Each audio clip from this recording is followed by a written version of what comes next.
Mes amis vierges, bonjour et bienvenue sur la chaîne Tarot à merveille. Pour votre tirage général, ceux qui me découvrent, soyez les bienvenus. Tout secret a une durée de vie.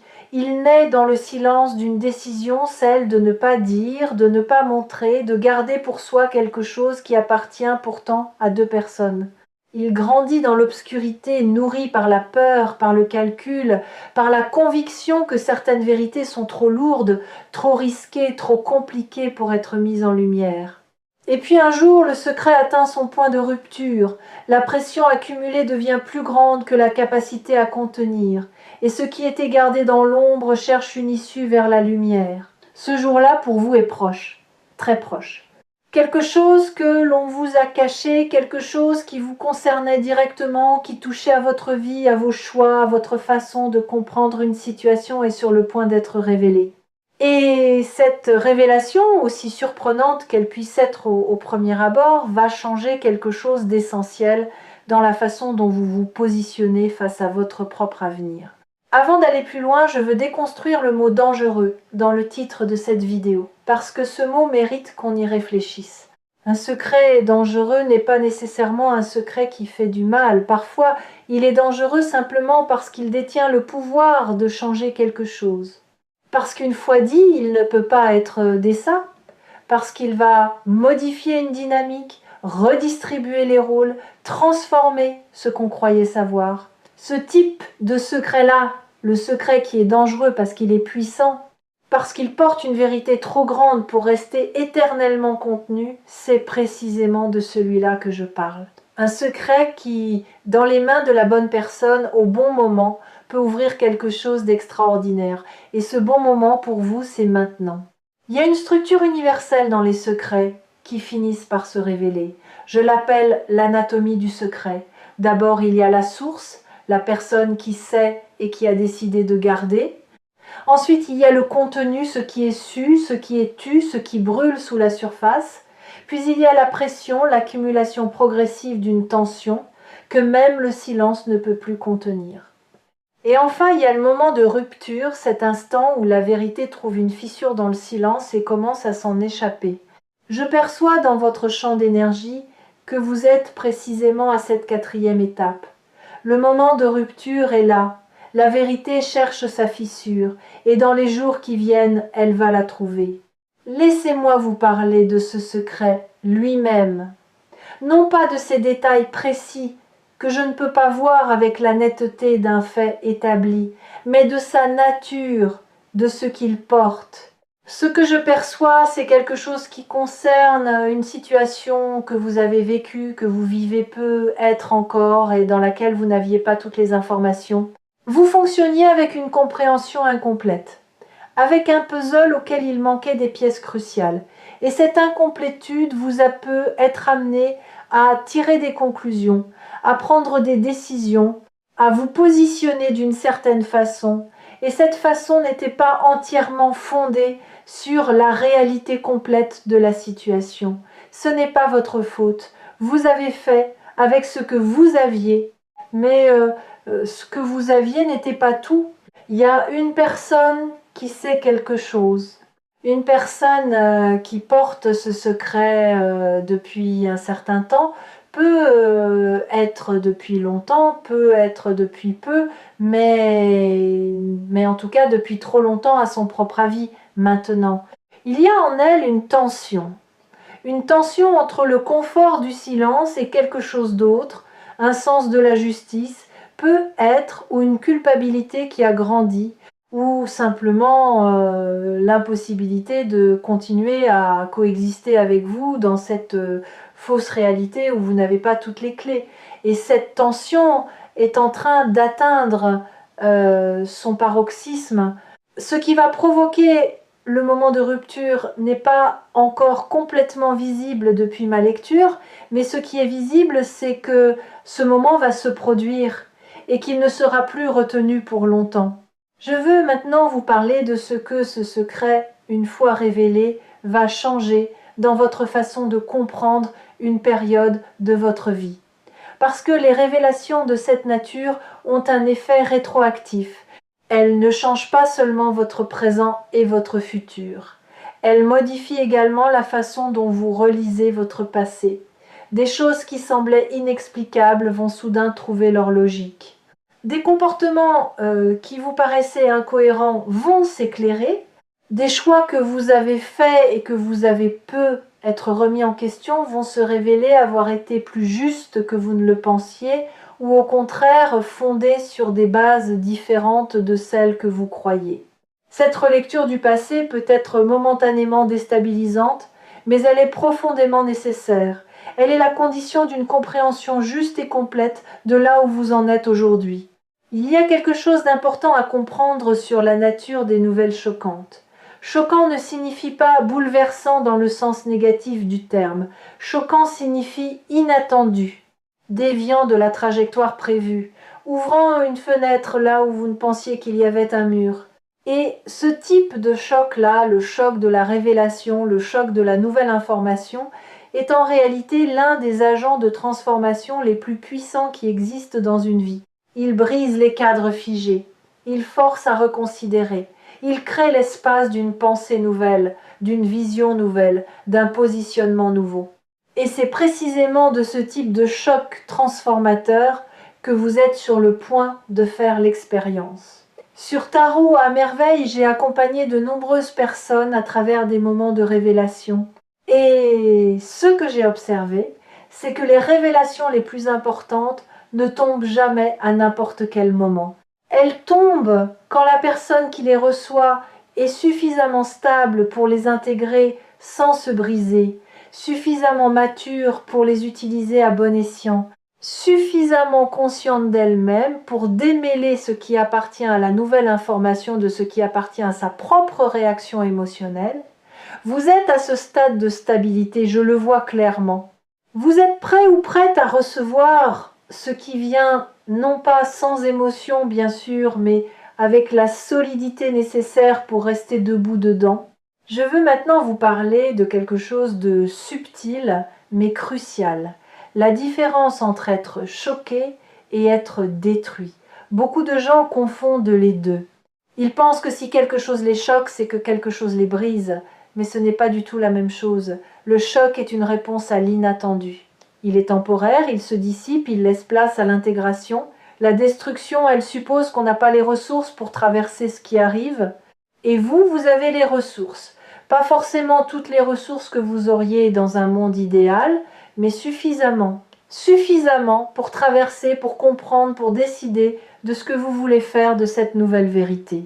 Il y a également dans cette lecture quelque chose qui concerne les nouvelles au pluriel parce que je perçois que ce n'est pas une information unique qui arrive, mais plusieurs éléments qui se rejoignent, un ensemble de vérités qui se tenaient les unes les autres par le silence et qui vont tomber ensemble ou en cascade rapprochée. Chaque élément va éclairer les autres, chaque fragment va rendre les autres plus intelligibles. Et à la fin de ce processus qui ne durera pas éternellement, qui aura son propre rythme, vous aurez un tableau beaucoup plus complet de la réalité de votre situation.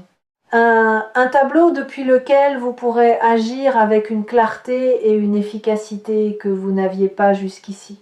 Je veux parler d'un phénomène que je trouve fascinant dans la vie des secrets. C'est le phénomène de la résonance. Parce qu'un secret ne reste jamais parfaitement inerte. Il irradie, il envoie des signaux dans l'espace même s'il n'est pas dit. Les personnes sensibles, et vous en êtes une, captent ces signaux sans nécessairement pouvoir les identifier précisément. Il y a peu être eu des moments dans votre vie récente où vous avez eu une intuition, un sentiment que quelque chose ne collait pas tout à fait, une impression que derrière ce qui était apparent, il y avait une couche supplémentaire que vous n'arriviez pas à voir clairement. Ces intuitions n'étaient pas de la paranoïa ni de l'anxiété sans fondement. Elles étaient la réception de ce signal que le secret émettait malgré lui, et elles vont maintenant trouver leur confirmation. Il y a quelque chose de libérateur dans ce qui s'approche. Je veux insister sur ce mot, libérateur. Parce que recevoir une vérité, même une vérité difficile, même une vérité surprenante, même une vérité qui remet en question des choses établies, a un effet libérateur fondamental. Ça libère d'abord de l'incertitude. Cette zone grise où vous deviez fonctionner avec un sentiment diffus d'incomplétion va se clarifier. Ça libère aussi d'une certaine forme d'impuissance, l'impuissance de celui ou celle qui doit prendre des décisions sans avoir toutes les données. Avec la vérité complète, votre capacité d'action reprend sa pleine mesure. Vous retrouvez un sentiment d'agentivité, de pouvoir réel sur votre propre vie. Et c'est l'une des sensations les plus fondamentalement nourrissantes qui soit. Je veux maintenant vous parler de comment vous préparer à recevoir ce qui vient, pas en vous blindant, pas en construisant des scénarios mentaux pour anticiper tous les cas de figure possibles, parce que l'esprit humain excelle à construire des scénarios qui ne ressemblent jamais exactement à ce qui arrive vraiment, mais en vous ancrant, en vous connectant dans les jours qui viennent à ce que vous savez de vous-même, à vos valeurs, à ce qui compte pour vous indépendamment des circonstances extérieures, à la personne que vous voulez être face aux situations difficiles. Parce que quand la révélation arrive, ce sera depuis cet ancrage que vous voudrez répondre. Depuis cet endroit stable en vous qui ne dépend pas de ce qu'on vous dit ou ne vous dit pas. Il y a quelque chose que je perçois dans votre façon d'habiter la vérité qui est une de vos qualités les plus précieuses. Vous n'êtes pas quelqu'un qui préfère le confort d'une illusion à l'inconfort d'une réalité. Vous avez une relation fondamentalement honnête avec la vérité, même quand elle est complexe, même quand elle demande quelque chose de vous, même quand elle remet en question des choses sur lesquelles vous vous étiez appuyé. Cette honnêteté fondamentale avec la réalité est ce qui va vous permettre d'utiliser ce que vous allez apprendre de façon constructive plutôt que destructive, de le transformer en information utile plutôt qu'en source de tourment. Je veux parler de quelque chose qui est souvent présent dans les situations de révélation secrète, la question de la trahison. Parce que quand on apprend qu'on ne savait pas tout, la première réaction peut être de se sentir trahi ou trahi. D'avoir l'impression qu'on a été manipulé, qu'on a été protégé de quelque chose contre son gré, qu'on a été privé d'une information qui lui revenait de droit. Et cette réaction est compréhensible, elle est même légitime à certains égards.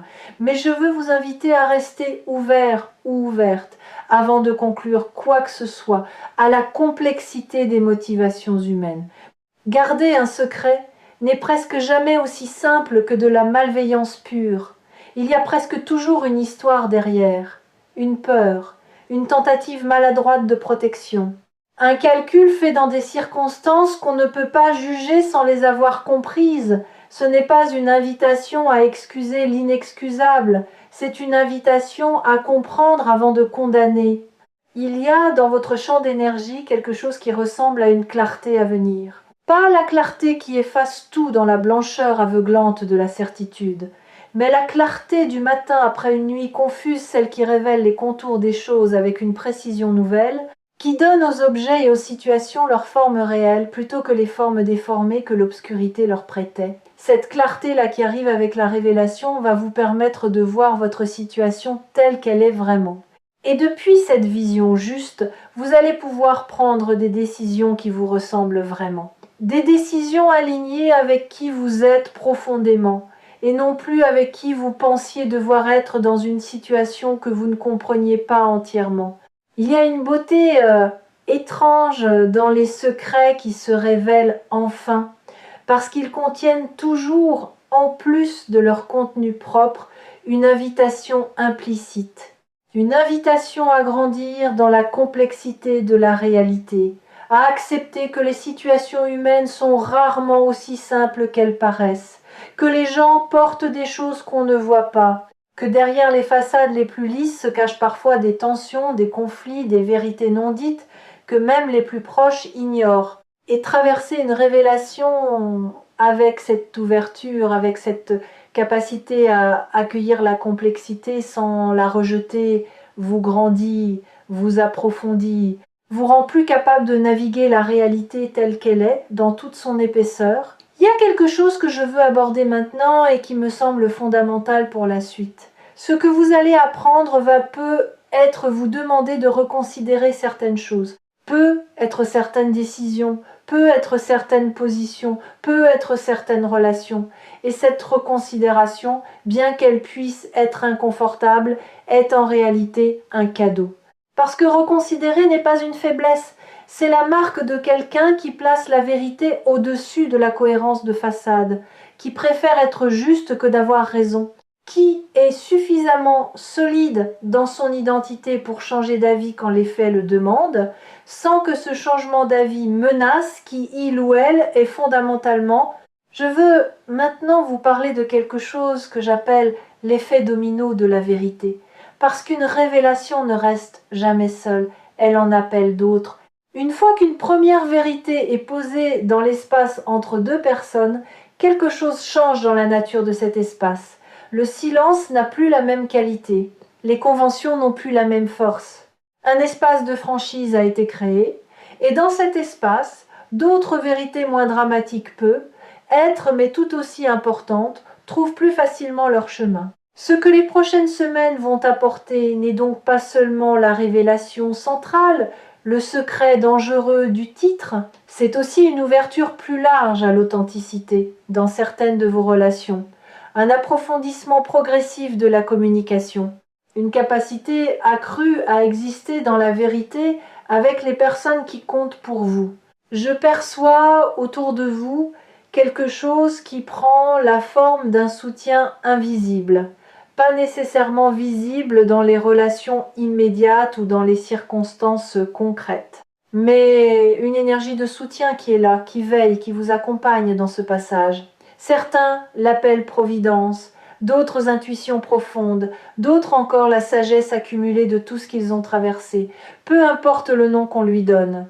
Ce qui compte, c'est qu'elle est là, qu'elle est réelle, et qu'elle va vous aider à traverser ce moment de révélation, non pas comme quelqu'un qui subit, mais comme quelqu'un qui comprend, qui intègre et qui avance. Je veux vous parler maintenant de la façon dont vous allez gérer la période qui suit immédiatement la révélation. Parce qu'il y a souvent, dans ce moment-là, une tentation de réagir vite, de décider, de conclure, de se positionner clairement et immédiatement pour reprendre le contrôle d'une situation qui vient soudain de s'agrandir. Résister à cette tentation, pas indéfiniment, la décision finira par venir et elle sera juste, mais dans les premières heures et les premiers jours après la révélation, accordez-vous du temps, le temps de laisser l'information s'installer, le temps de laisser vos émotions traverser sans en tirer immédiatement des conclusions définitives, le temps de dormir dessus, comme on dit. Parce que les décisions prises depuis la clarté de l'intégration sont infiniment plus solides que celles prises depuis le choc de la nouveauté. Il y a quelque chose dans ce que vous êtes sur le point de vivre qui va définitivement modifier votre rapport à l'information dans les relations. Après avoir traversé cette révélation, vous allez peu être développé une attention plus fine au non-dit, une oreille plus sensible à ce qui n'est pas dit, à ce qui est esquivé, à ce qui est traité de façon détournée, alors qu'une conversation directe serait plus simple et plus honnête. Et cette sensibilité accrue, loin d'être une source de méfiance ou de paranoïa, va devenir l'un de vos atouts relationnels les plus précieux.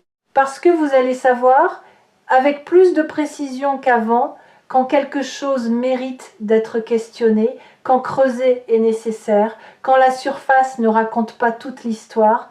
La chaîne Tarot à merveille vous accompagne depuis un moment dans la lecture de ces énergies. Et quelque chose que j'ai toujours voulu vous transmettre, c'est cette conviction fondamentale. Les révélations, aussi surprenantes soient-elles, appartiennent à ceux qui les reçoivent. Vous n'êtes pas la victime d'un secret révélé.